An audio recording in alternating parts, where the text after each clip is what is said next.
पुरानी पेंशन बहाली की मांग को लेकर प्रदर्शन कर रहे रेलवे यूनियन ने कड़ा रुख अख्तियार करने जा रही है। अगर सरकार ने ओपीएस के प्रति अपना नजरिया नहीं बदला और एनपीएस को रद्द कर ओपीएस को लागू नहीं किया तो देश भर में रेलवे कर्मचारी हड़ताल पर जा सकते हैं और ट्रेनों के पहिए थम सकते हैं। इस संबंध में रेलवे यूनियन एनसीआरएस ने प्रेस वार्ता की और हड़ताल किए जाने के संबंध में जानकारी दी। आपको बताते चले कि एनपीएस को रद्द करके ओपीएस को लागू कराने के लिए रेलवे यूनियन हर माह की 21 तारीख को डीआरएम कार्यकाल पर प्रदर्शन कर रही है, लेकिन सरकार पर इसका कोई असर नहीं है। इसलिए अब ओपीएस को लागू कराने के लिए तमाम यूनियन का जॉइंट वेंचर बना और उसमें अनिश्चितकालीन हड़ताल का फैसला लिया गया।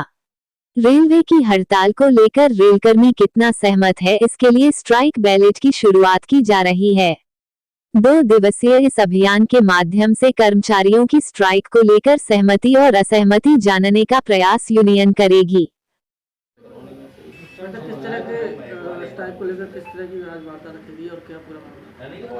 मैं अक्षयकांत शर्मा मंडल मंत्री हूँ, नॉर्थ सेंट्रल रेलवे एम्प्लॉइज संघ का आगरा मंडल का। हमारे रेलवे में और अन्य सभी जगह 2004 से जो नेशनल पेंशन स्कीम लागू कर दी थी उसका विरोध हम 2004 से ही करते आ रहे हैं और अभी तक सरकार को बहुत ज्ञापन दिए गए, स्ट्राइक नहीं हुई, लेकिन स्ट्राइक के लिए अब इस बार जो है फैसला अंतरिम तरीके से लिया जा रहा है। 10 अगस्त को दिल्ली में एक एनजेसीए जो national joint committee of action बना था, उसने एक निर्णय लिया कि जो भी सभी फोरम हैं, चाहे वो एसोसिएशन हैं, चाहे वो यूनियंस हैं और चाहे सेंट्रल की हैं, चाहे स्टेट की हैं, उन सब ने एक एक्शन जॉइंट फोरम बनाया, joint forum for restoration of old pension scheme.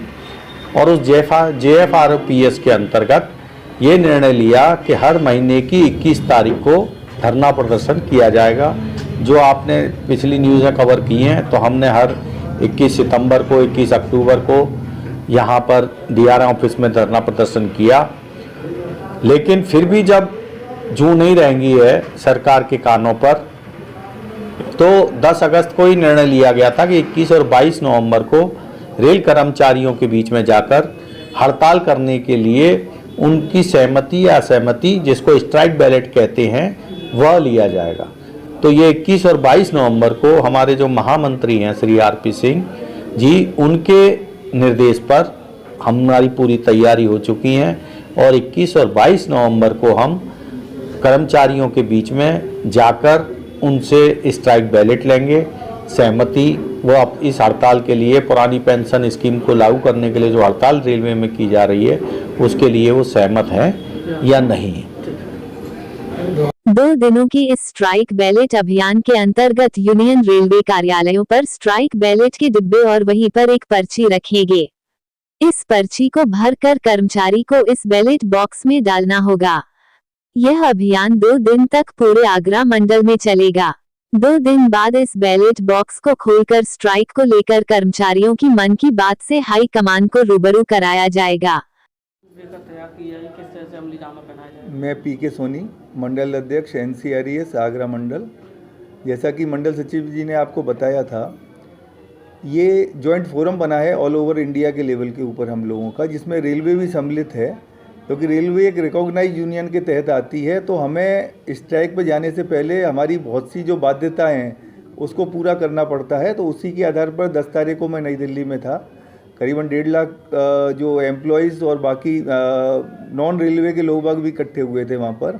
वहाँ ये फैसला किया गया था कि आगामी 21 सितंबर और 21 अक्टूबर को हम लोग एक प्रदर्शन करते हुए ज्ञापन देंगे, जो भारत सरकार के लिए दिया जाएगा।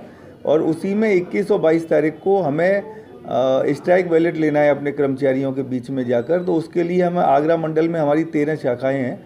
जिन 13 शाखाएं हैं, उन्होंने अपने अपने कार्य क्षेत्र में जहाँ जहाँ मेंबरशिप रहते हैं अलग अलग नॉमिनेशन दिया है कि यहाँ मतदान केंद्र बनेगा। और उन मतदान केंद्रों पे हमने बैलेट बॉक्स और अपना बैलेट पेपर उपलब्ध उन्हें करा दिया है।